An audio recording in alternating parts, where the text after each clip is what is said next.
Hey, here is my fava bean story. So we are on our little new veggie patch.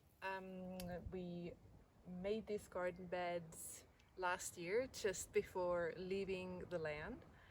We still are living 5 months out of the year in Berlin, and so coming back here in April when we're gonna actually live in our little caravan.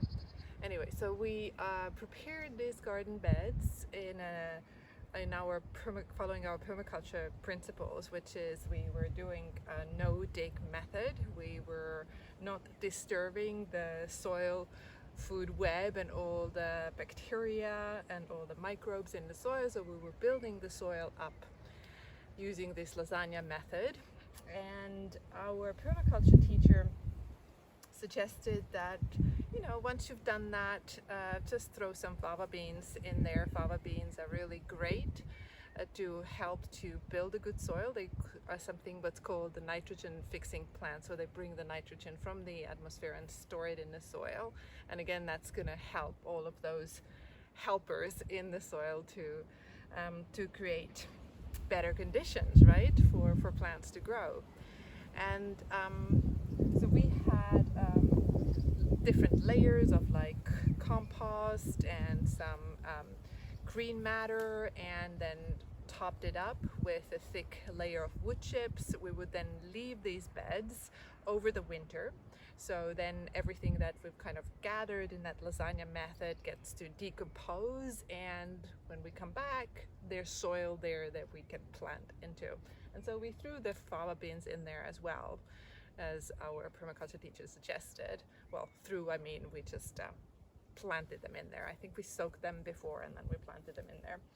And so we're coming back, I'm walking down onto the land, and I'm like, whoa, I don't know, I'm new to this, right? It's the first time I've ever done this. And I was a bit skeptical, like leaving things for the winter. I'm not here taking care of it. Is that actually gonna work?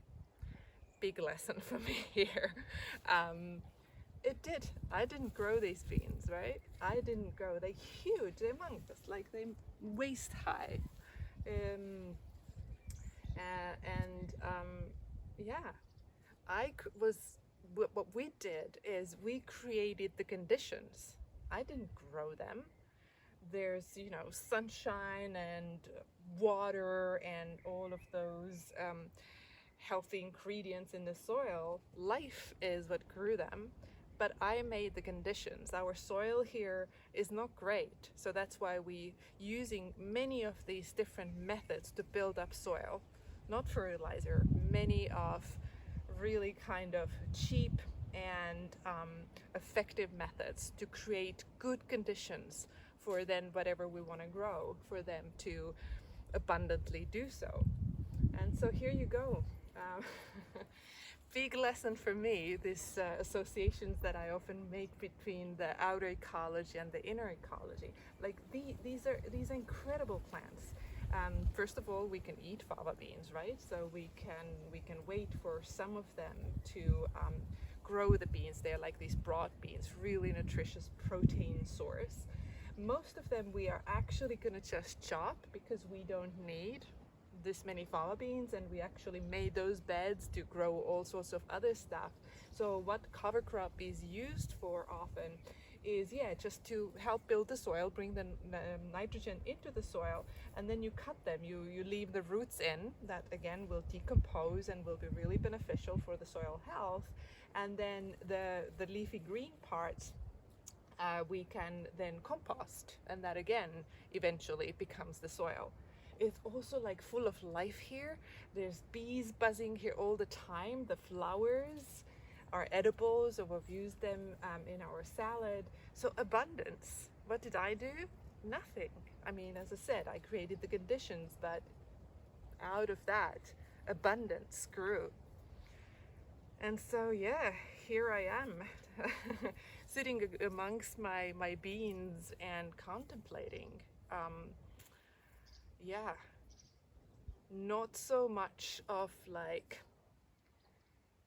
trying and efforting to do whatever it is that I want to do, but more sitting back and contemplating what are the conditions that need to be there in order for me to feel abundant, in order for me to grow as healthily as these guys have.